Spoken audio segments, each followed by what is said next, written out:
Okay, here I am talking to myself again, but that's okay.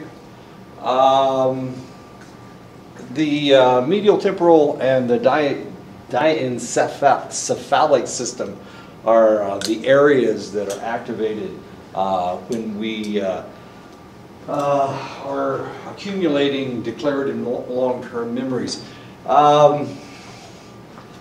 What we've discovered is that they're not only activated when we are encoding them, but also when we're retrieving declarative memories. And as you remember what declarative memories were. Sensory motor skills such as mirror tracing, basal ganglia, cerebellum, and the motor cortex. The sensory motor skills take place in those areas. Cognitive skills such as the Towers of Hanoi. This takes place in the cerebral cortex. If you've never seen the Towers of Hanoi, this is what it looks like.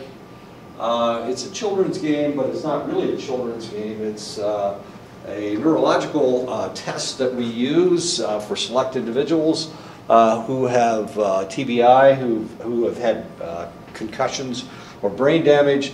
The idea is that you need to get all of the discs onto the middle column. You can't put a larger disc on top of a smaller disc, so of course you start off by putting A here or here, and then you put the next one over, then you move the smaller disc over, and you have to keep shifting them like that in order to get the pyramid onto the center post. My kids had games very similar to this when they were children, so it's a fairly common game. I didn't really realize that it was called the Towers of Hanoi. It sounds like, of course, being a Vietnam vet, talking about Hanoi and the Towers of Hanoi, it's like you're talking about anti-aircraft weapons firing at bombers or whatever. Anyway, that's what the Towers of Hanoi looks like. It looks like a children's game, but as I said, it's a test that we use for neurological determinations to determine if an individual has brain damage of one kind or another. Anyway, that's the Towers of Hanoi. Why it's the Towers of Hanoi, I have no idea. Potentially, it's pre-Vietnam War. It was created before the Vietnam War. I have two sets of glasses. That's kind of exciting. Okay. Now I'm excited. Yesterday, I forgot my glasses, so I'm walking around without any glasses. Today I've got two pairs. Non-declarative memory, perceptual skills are learning to read mirror reverse text. This takes place in the occipital lobe. Mirror reverse text, of course, is where you're trying to read something backwards. The problem is that it's not only backwards, but it's right to left instead of left to right. So you've got to shift gears in your brain in order to be able to read mirror reverse text. And that takes place in the occipital lobe. There appears to be a degree of decline in the ability to learn and to remember as humans age. As we get older, and of course certainly I'm getting older, you guys aren't, but I'm getting older. This is something that I worry about. I thought I had memory problems for a while, so I started taking these supplements that are supposed to increase the blood flow into my brain. I seem to be okay now. Sometimes I can't come up with words, but that's okay. Eventually, after I should have been saying these words, I will remember them later on. It's really kind of frustrating. But as we age, and of course this gentleman's probably much older than I am in this picture. He's probably not with us anymore, but as you get older, your memory tends to decline. My mother lived to be 98, and actually she did crossword puzzles every day. The crossword puzzle out of the newspaper, she did it every day, and she was able to do the Sunday New York Times crossword puzzles up until she was like 96 or 97 years old. So one of the things that they tell us, or one of the things that we understand, is that you either use it or lose it. That's the way your brain works. So if you can maintain those connections, those neuronal connections in your brain, if you can maintain them and you utilize them on a relatively frequent basis, then potentially you won't have any memory problems. For some reason, people in the United States think that as you get older that you're supposed to slow down. If you do slow down, you're going to slow way down. It's just the way the world works. So, but if you keep stimulating yourself, then potentially you won't slow down nearly as fast. It's the same way with muscle mass. If you maintain your muscle mass, if you continue to lift weights, if you continue to run, then potentially you can run and lift weights into your 80s and 90s, and there's no reason why you can't. So one of the problems we have in the United States is that somebody got the idea that you could quit, and the reality is that you shouldn't quit. If you quit, you're going to die. That's just the way it works. I hate to tell you that, but so when people retire, this has happened to my wife. I know I complain about my wife probably more than I should, but I told her that if she retired, that everything was going to go downhill, and that's exactly what happened. She retired, and now all of a sudden she's got back problems, and she can barely move, you know, and that's because she retired. You can't stop. You've got to keep going. If you stop, you're going to die. And unfortunately, I think that's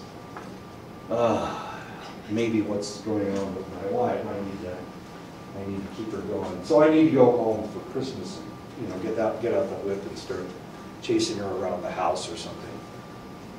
Maybe that'll cure her back problem. I don't know. Maybe not.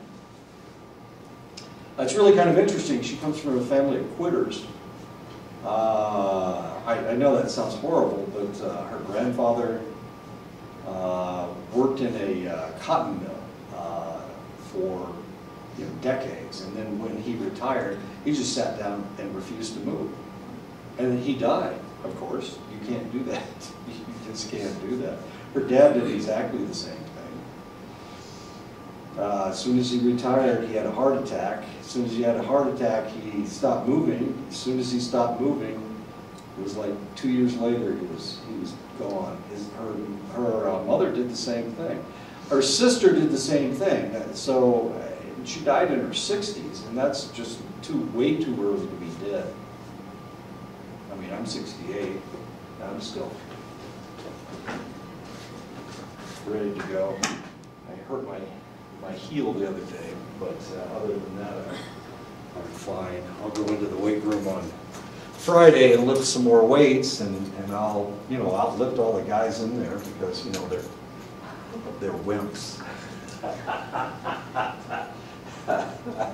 But if you stop, so what I'm trying to tell you is if you ever stop. When I was up on the Fort Belknap Reservation, there was a lady that, and she had exactly the same philosophy, but they put it on a T-shirt, which is kind of cool. So she would sponsor a run every year, and of course she didn't have the money, but her family would get together and they would sponsor a run, and they would put on there on the shirts, never stop, just keep going, and that's what she did, and she's still going, and she's in her 90s.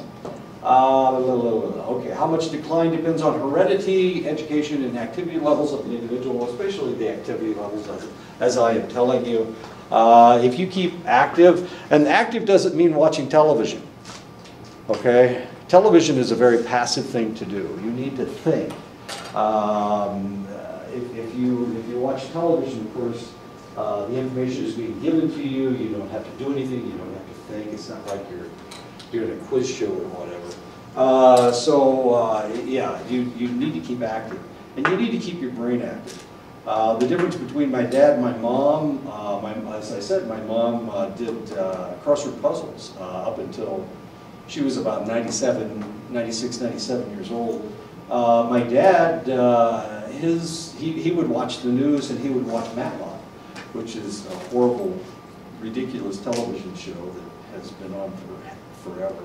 Anyway, and he died at 90 and my mom died at 98. Actually, the elderly are able to recall memories as long as the memory cues are adequate, and of course that is the key, whether you have the right memory cues. Oh, good, now you guys get to take the test. And you get to take it for everybody in the class. Congratulations. So who wants to go first? Well, you can do them both together. Autobiographical information. Episodic memory concerns autobiographical information. That is correct. Conditional learning occurs, A, in humans but not other animals, invertebrates but not invertebrates, in large brain animals but not similar, even in the relatively simple invertebrates. Conditional learning occurs. In other words, you can condition.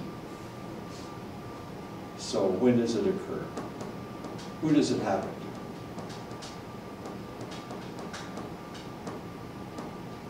In humans but not other animals, invertebrates but not invertebrates, and large brain animals but not simpler animals, even in relatively simple invertebrates.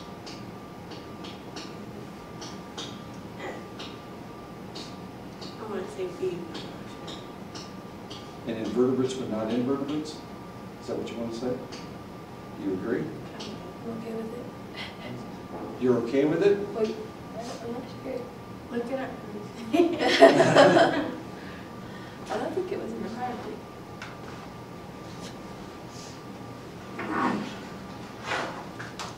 We used to have a bunch of friends who were biology majors, and they would play these games all the time.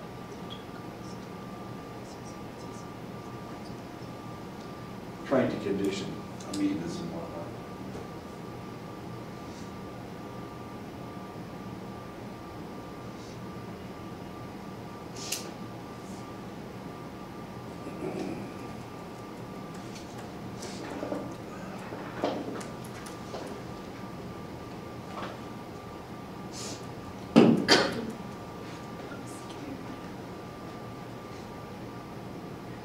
I'm okay. B? Yeah. Okay, the answer is D. Oh no. I know. You guys have a 50% so far. If you learn a list of words, recalling those that occur at the beginning of the list is called the blank, and recalling those at the end of the list is called the blank. Uh-oh, she's getting her book out. We have a 50% going. I know. You recall. Oh, I'm sorry, I didn't read them. Oh, I've got them backwards. B, first imprints, last imprints. C, preliminary effect, residual effect. D, primacy effect, recency effect. And A, primacy effect, latest effect. I know you were talking about that yesterday. I know, I just said this, talked about this on Tuesday. Monday. Oh, wait a minute. Today's Thursday. Yeah, Tuesday, okay.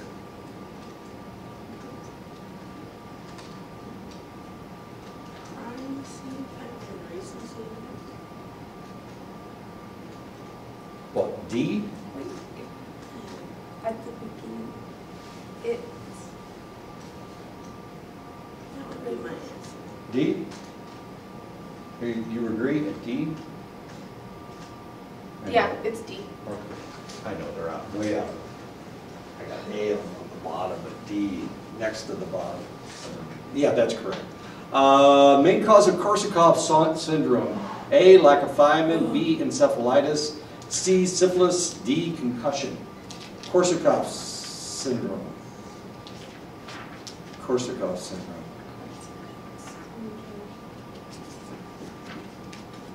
I had a father-in-law once upon a time. It was my first father-in-law. I've had 3. he got, his tongue got wrong. And the reason was because he was drinking too much. And it wasn't the alcohol that was burning his tongue, it was the fact that, yeah, well.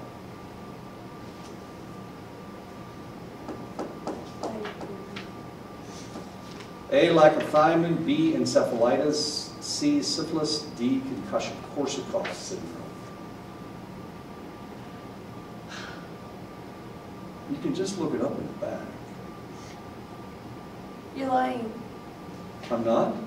I am. I'm not. No, yeah, let's look it up in the back. Yeah, should be under K. Isn't it? D.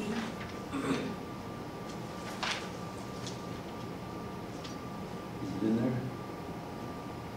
It's not? I mean, it's A. A is correct. Lack of thiamine. I looked up the whole thing. That's an easy one. I mean, it's easy to look up because it's a specific word. Post-mortem studies of brains of Korsakoff sufferers have revealed damage in the blank and also in the dorsomedial thalamus and frontal cortex.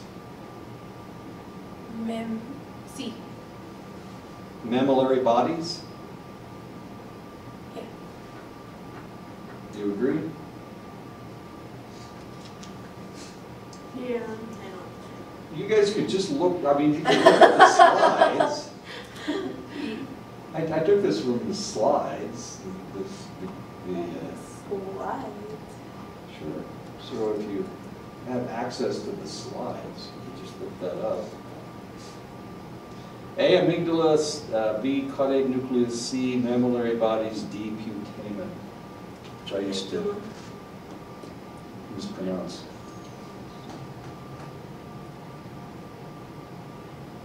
I'd probably go with A. It's the only one, other one I see it.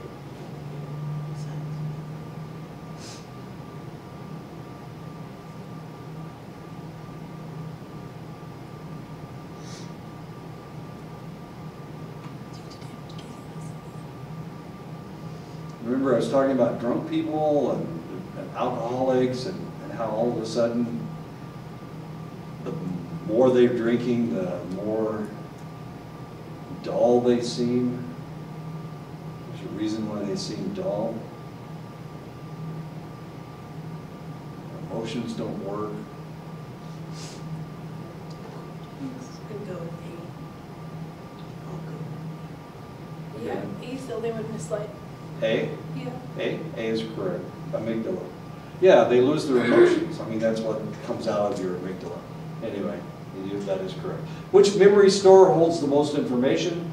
A, iconic memory, B, short-term memory, C, intermediate-term memory, D, long-term memory. It's kind of a gimme question. Long-term? Yeah, it's long-term. Of course it's long-term. No, it's short-term. Tolman is associated with the concept of A, instrumental learning, B, cognitive maps, C, cell assemblies, D, iconic memories. Tolman. I remember the slide. Is that what you're, cognitive maps, is that what you're saying? I'm just kidding. Yeah, cognitive maps. Yeah. So you remembered something, see? You didn't even need to look it up.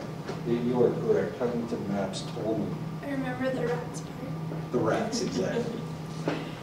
Studies with rats suggest that the blank is especially important for learning that involves an emotional component. Emotional component is the operant words here. Remember, I was just talking about Korsakoff syndrome, being emotionally dulled. Amygdala is the correct answer. That is correct. It has been proposed that PTSD can be reduced or eliminated by using drugs to A, accelerate forgetting, B, block the effects of emotional stress on memory, C, inhibit behavioral sensitization, D, reduce frontal lobe activity. Block. Yeah, propranolol is this stuff. Oh, great, it's probably the next question. Yeah, you're correct. Block the effects of emotional stress on them. Propranolol. Salivation of the dog in response to the meat powder. Meat powder, is what kind of a response? Meat powder placed in the dog's mouth is what kind of response? So we're talking about classical conditioning here. Salivation of the dog in response to meat powder. I hope that's in your book. So the question is it unconditioned? Okay. So the answers are unconditioned stimulus, conditioned stimulus, B, conditioned stimulus, unconditioned response, C, unconditioned response, unconditioned stimulus, and D, conditioned response, conditioned stimulus.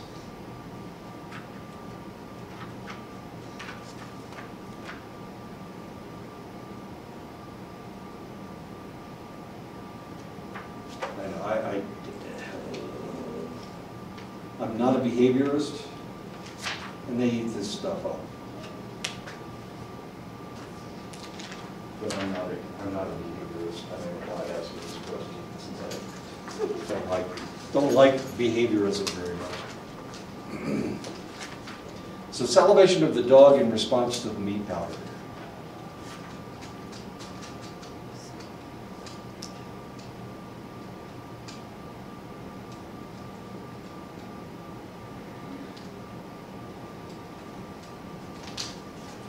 See if you can figure it out. And, I bought these glasses, and I think they're for women.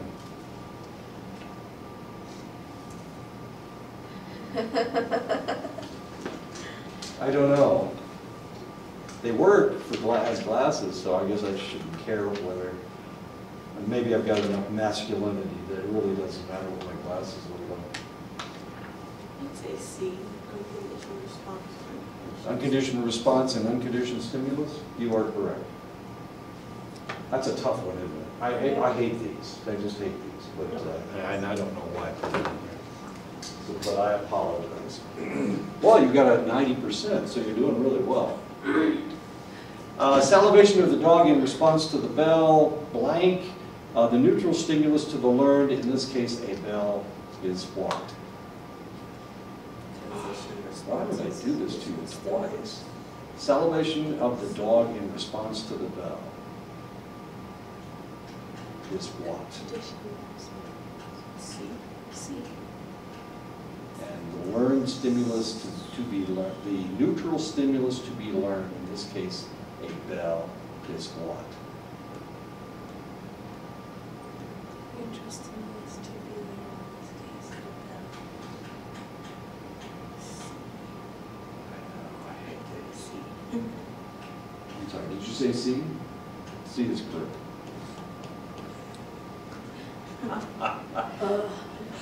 I hope I don't have another one. The caudate of the limbic system, blank information coming in. Limbic system. The caudate of the limbic system, blanks information coming in. It regulates and organizes, translates and transports, buffers and censors, or destroys. If you remember the pictures I had, balls going through the gate, the secretary, and the messages. Caudate. And of course, the caudate has to do with OCD. It has to do with ADHD. Regulates and organizes. It does. It regulates and organizes. The last two, you just have to look at like the dog has to learn something, that would be the conditioned one. And then the other one is the unconditioned. That's why I hate this. Problem with the caudate might lead to A, Korsakoff syndrome, B, OCD, C, tardive dyskinesia, D, retrograde amnesia. OCD is correct. Okay. Number 14, iconic memory is encoded blank, while echoic memory is encoded B. Right.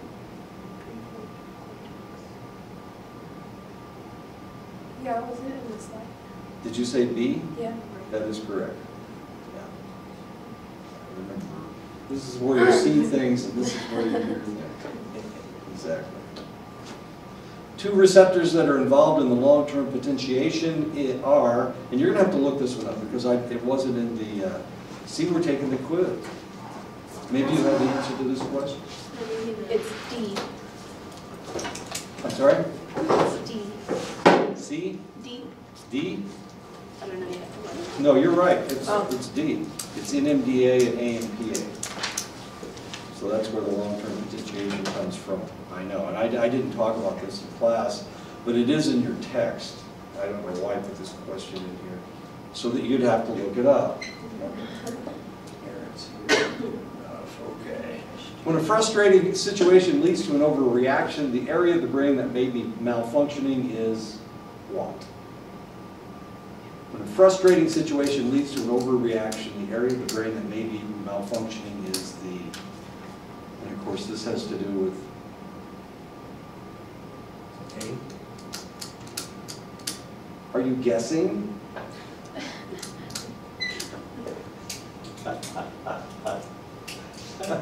This has to do with the lecture.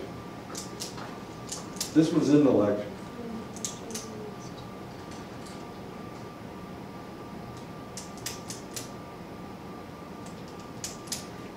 When a frustrating situation leads to an overreaction. I want to say the caudate. You are correct.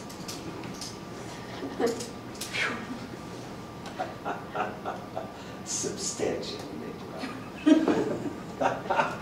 Oh my goodness gracious. That's where acetylcholine comes from, substantial. Memory can be enhanced by emotional stories or information. Researchers have discovered that this is due to A, the activity of the substantia grata, B, overstimulation of the hippocampus, C, the pain hormones bradykinin, prostaglandins, and substance P, D, the stress hormones. Memory can be enhanced by emotional stories or information. This can be, researchers have discovered that this is due to what?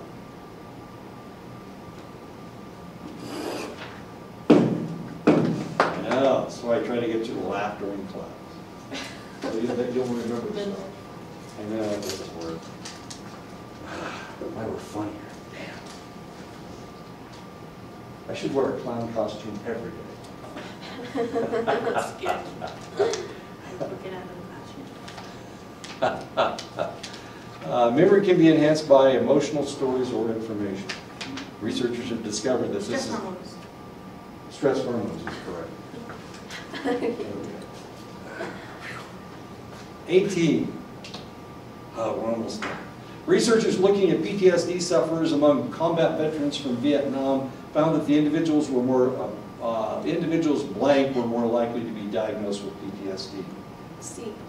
A, C, who had suffered childhood? That is correct. C is correct. Childhood trauma. I know, I talk about this all the time. Who had been married before deployment.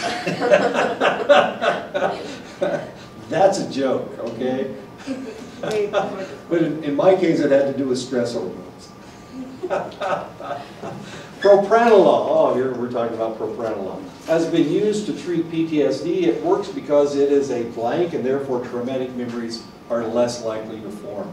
It's a beta-adrenergic stress hormone blocker, A, B, alpha receptor blocker, C, selective serotonin reuptake inhibitor, D, calcium channel blocker.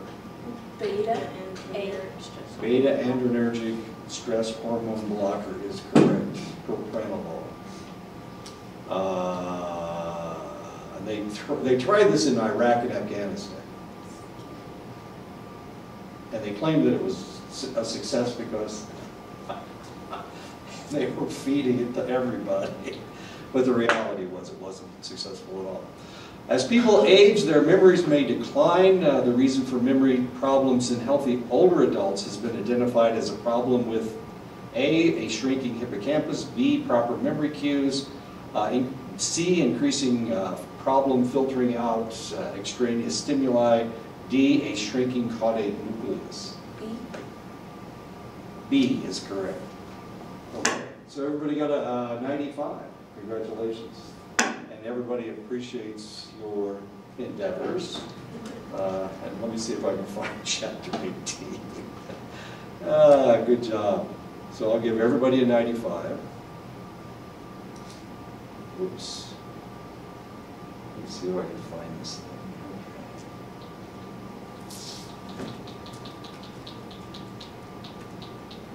Why is it here? I don't understand. It's on my jump drive. Well, maybe it's not on my jump drive. Maybe that's the problem. Okay, let me see if I can. Let me try another one.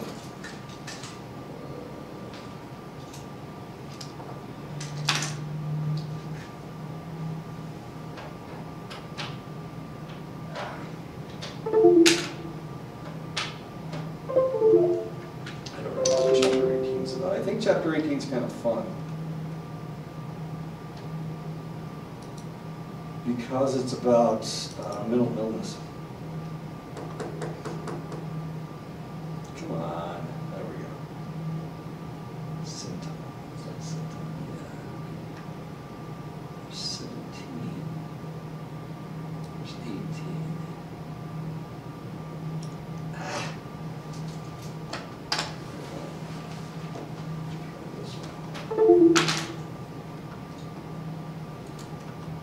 Too many jump drives. This one's from Ashford.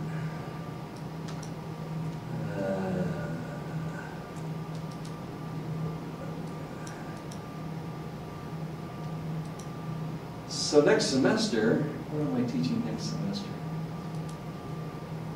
What am I teaching? Abnormal psych, social psych, drugs and alcohol. What's social psych? Social psych is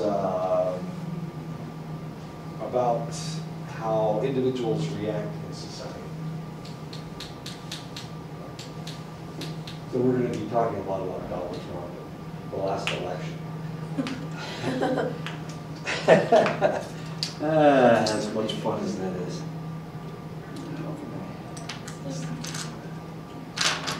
Let's see, how am I going to do that? Oh, I know what I'll do. I've got it on my desktop, on my laptop. You could log into your Blackboard on the computer and pull it up from there. Oh, it's on Blackboard. That's a good point. Thank you. Wonderful. Now, how do I get to Blackboard?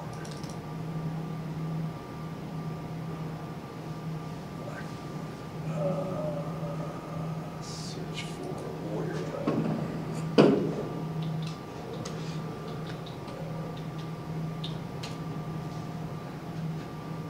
Lewis and Clark State. I don't think that's it. Warrior Web College.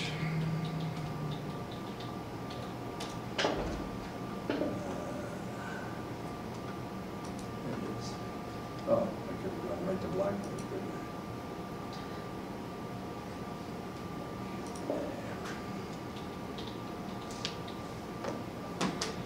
My name, okay.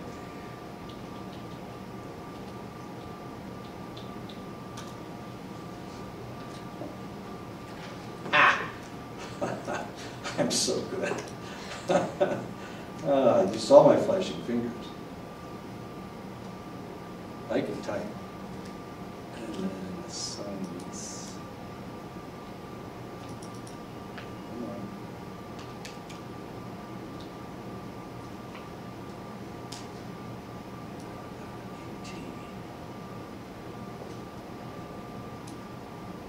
It's right here, isn't it? Isn't it? Maybe not. Maybe. No. It's not there? No, It only goes to no. 70. Yeah, it's not. It only goes to, yeah, there it is, right there.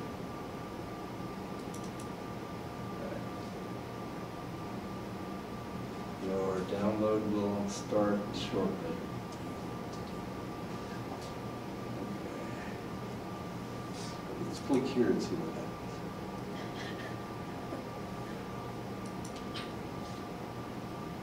Try save down here. Good? Yeah, just push save.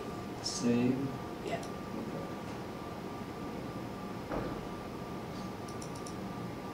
And open. Ha! I swear. I'm so glad. All right. I don't know what I'm doing. Go to the top. It says enable editing. Oh, Right there. and now do that. Or do that. Oh, there it goes. Okay. There. Okay.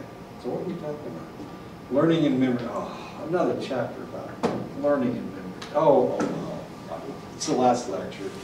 What time is it? How long do we have to suffer with this? Okay. It won't be so bad. At least we all got a 95 on the quiz. Neural circuits and memory. Research shows that memory formation can take place in the development of simple neuronal changes all the way to complex neural changes. Memory is only formed when neuronal changes take place.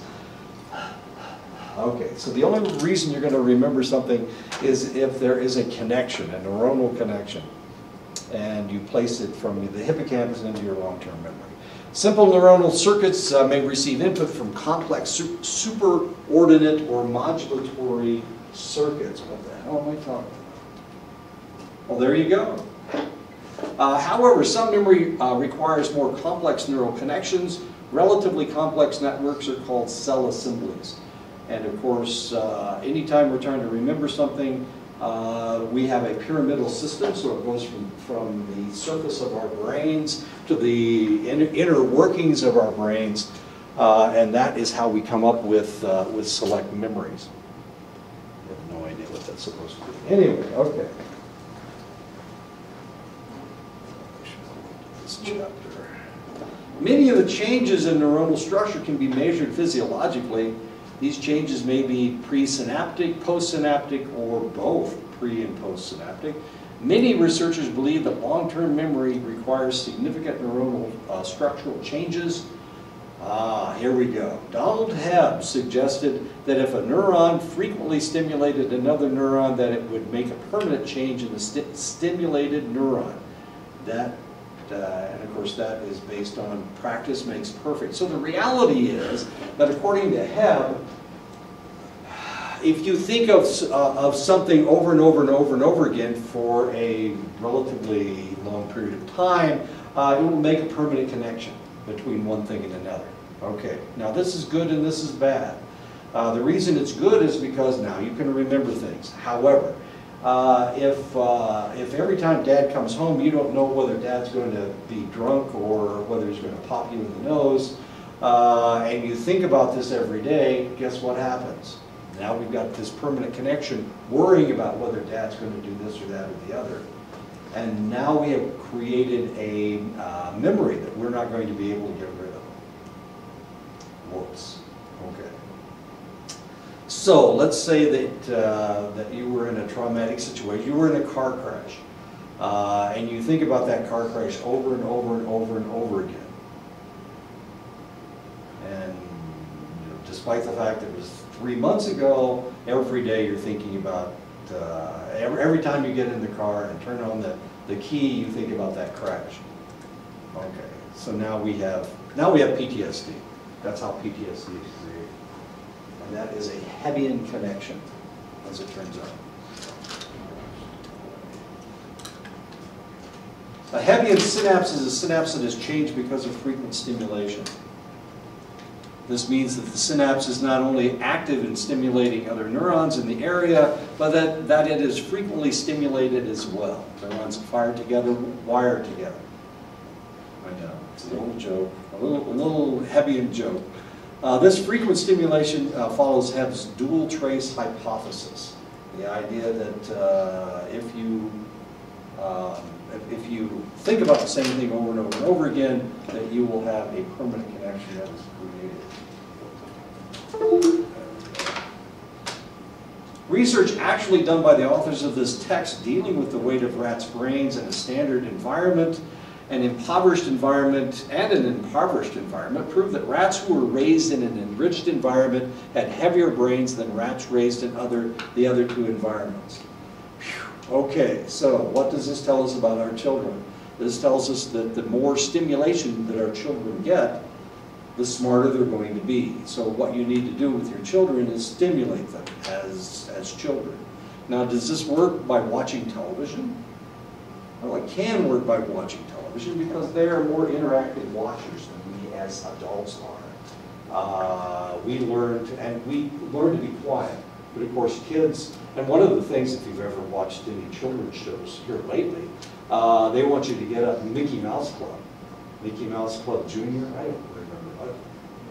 Mickey Mouse Clubhouse. Disney Junior.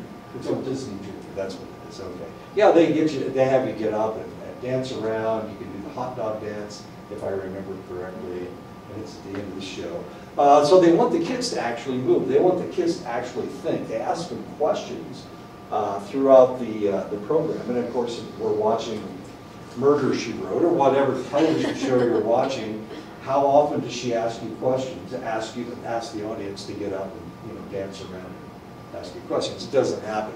But the modern television, especially television for children, is fairly interactive. The area of the brain that had the most significant growth was the cerebral cortex, but especially the occipital cortex, and that's, of course, the section that is the visual section. One of the things that we used to do when I was working in the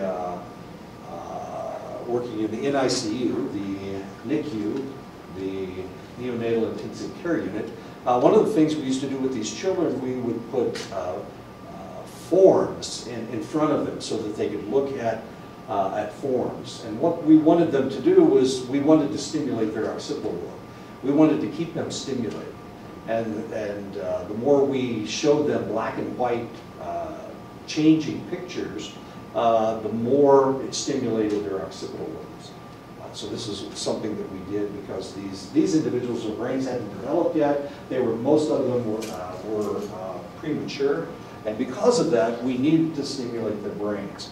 So the more we stimulated them, the faster they got out of NICU. Because the more stimulation, the faster their brains would grow. And so we were continuing to do that.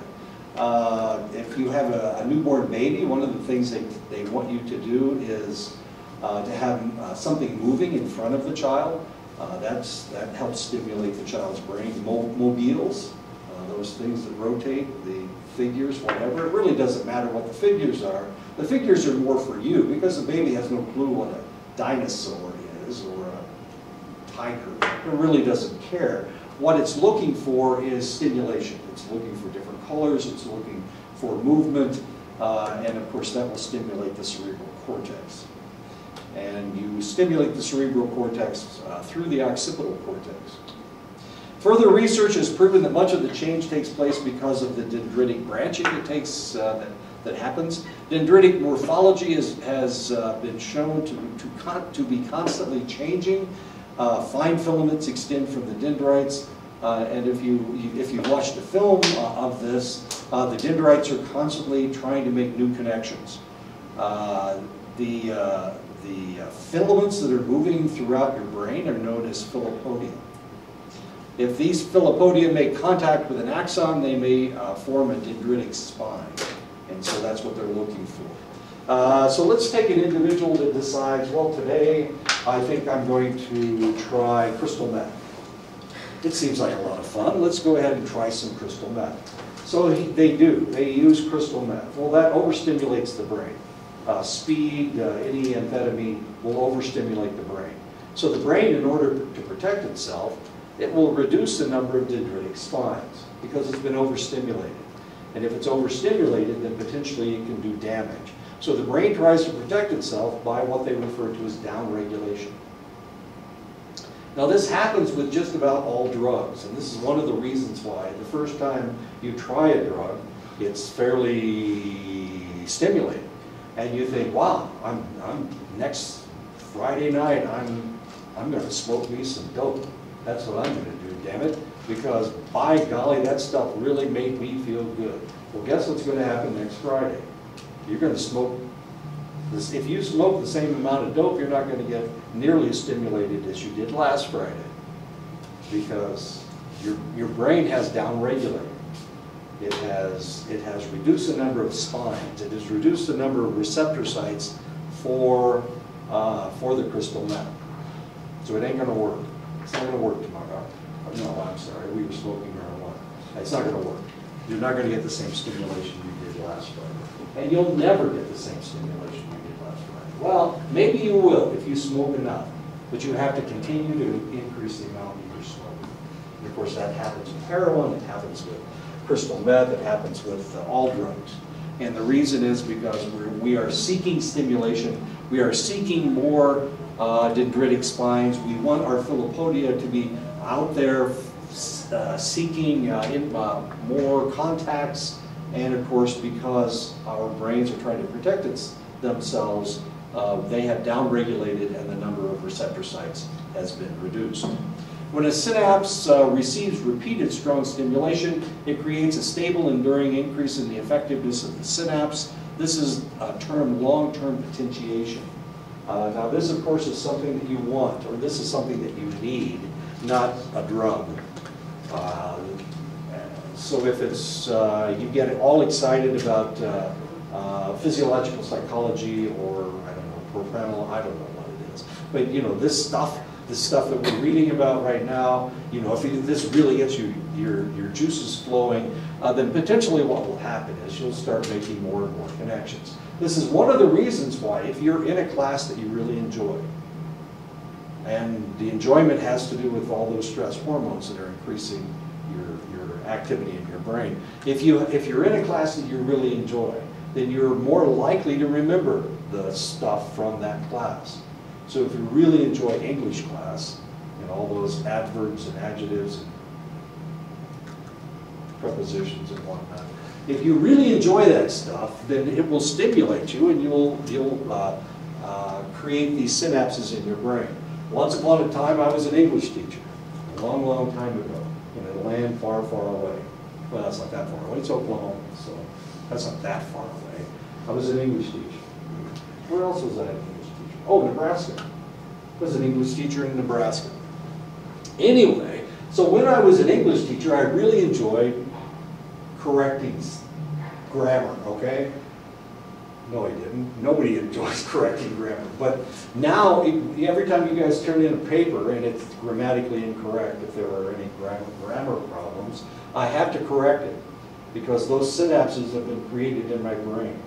And I have a diseased brain that has to correct all that stuff. The same thing happened when I wrote my dissertation.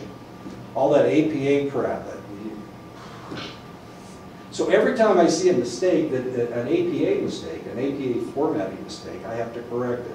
That's why it takes so long for me to read papers. You want to look at mine? Do I want to look at your APA formatting? I can correct it almost instantaneously. It's crazy. My brain is, okay, I'm not OCD. That's not my problem, but I have this long-term potentiation that has taken place in my brain.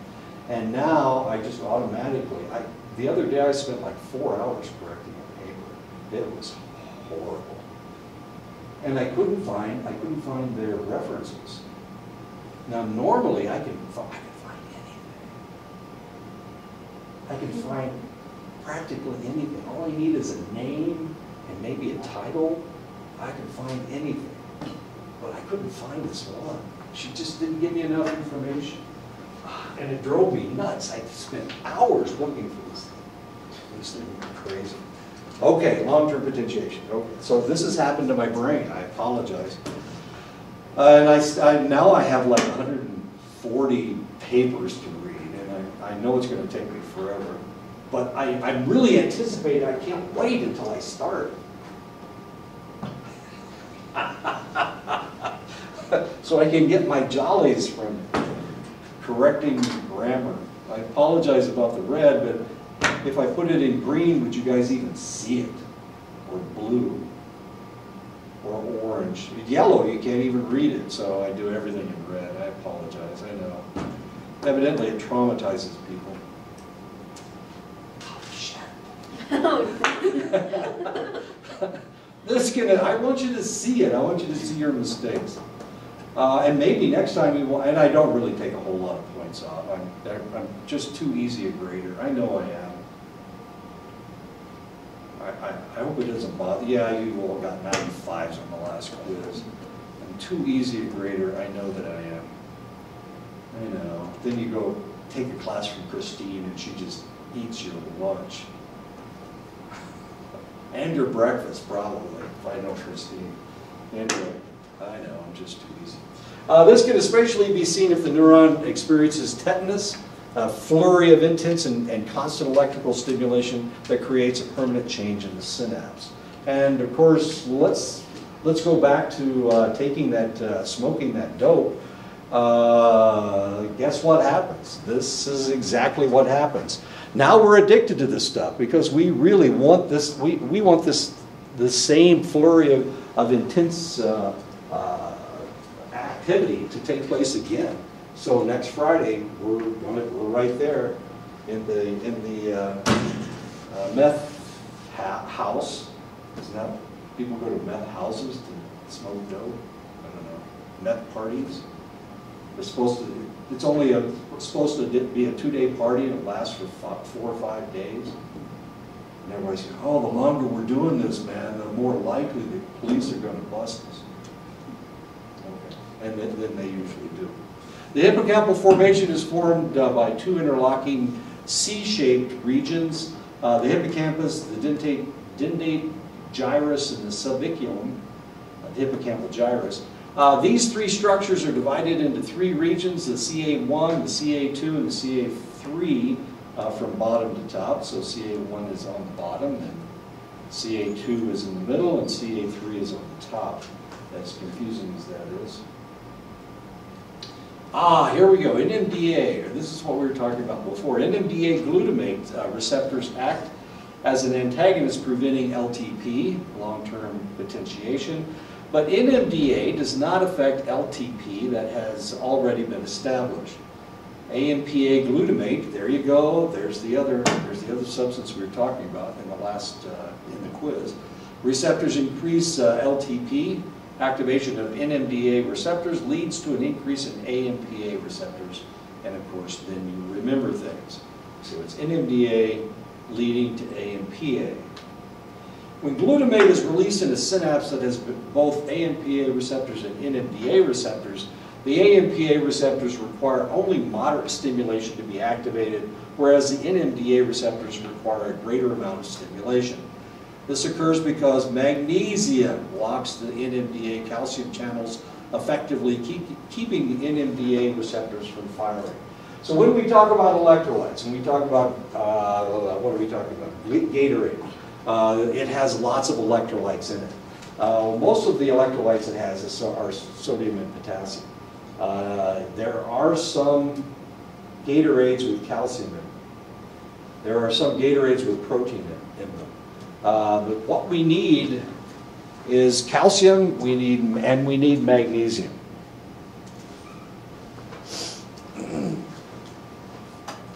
Calcium and magnesium, electrolytes. So that's what we need. So we need sodium, potassium, calcium, and magnesium. These are the electrolytes we need to maintain our neuronal structures. Without that, of course, without the sodium and potassium, our cells don't work. But without the calcium and magnesium, of course, we can't make these neuronal connections.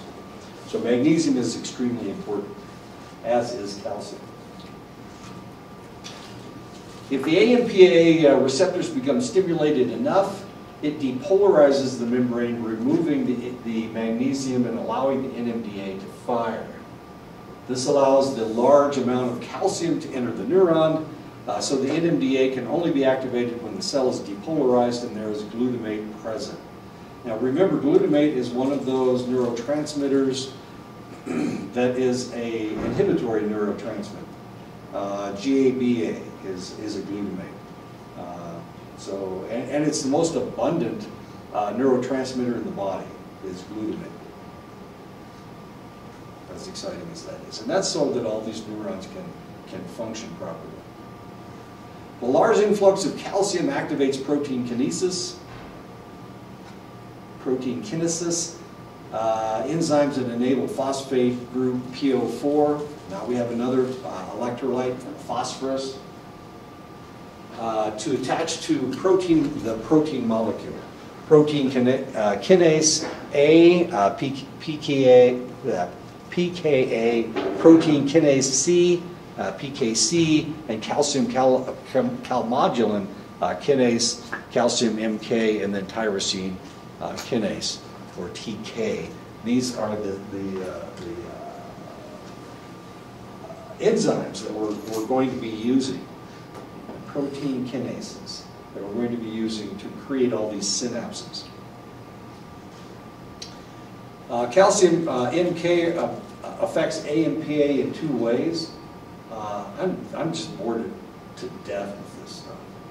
Are you guys as bored as I am? This is horrible.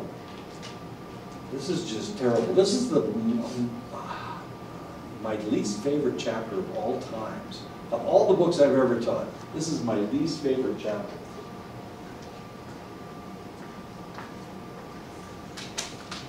So let's stop. Let's not talk about this stuff anymore. All of this stuff does take place, and we need to know, well, we don't actually need to know. What you really need to know is NMDA and AMPA. That's what you really need to know. Okay? I'm not going to bore you anymore. I'm not going to bore myself anymore talking about all these protein kinases. Because I don't think it gets any better. It's just as boring as hell. If I were a biologist, you know, this would all be a lot of fun.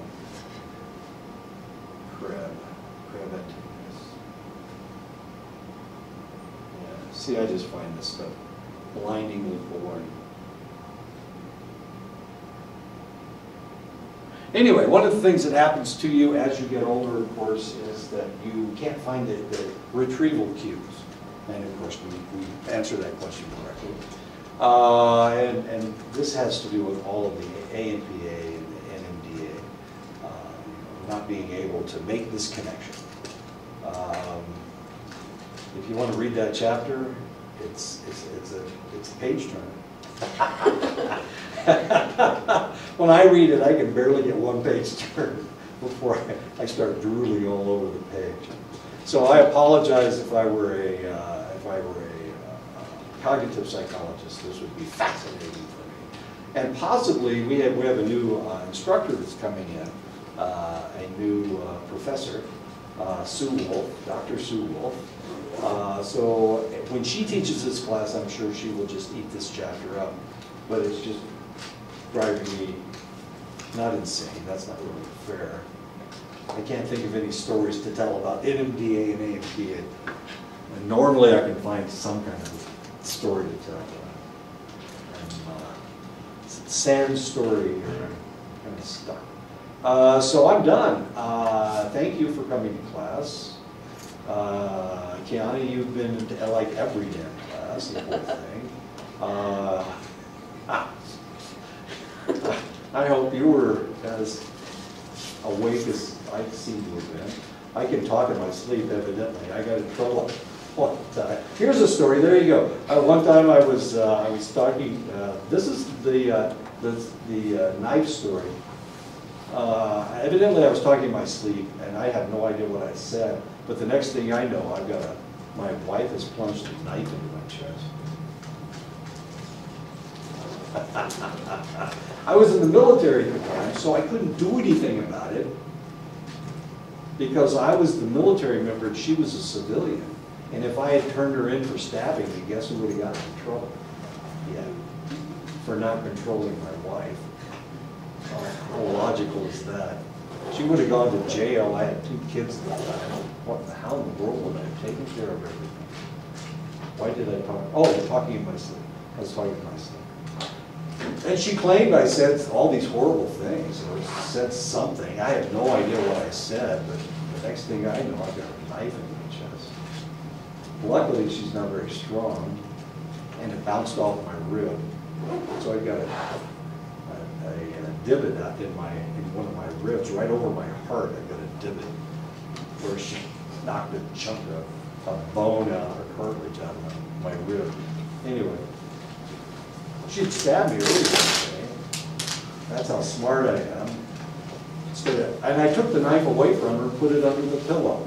Well, guess where she found the knife? Under my pillow that I was sleeping on. It was a steak knife.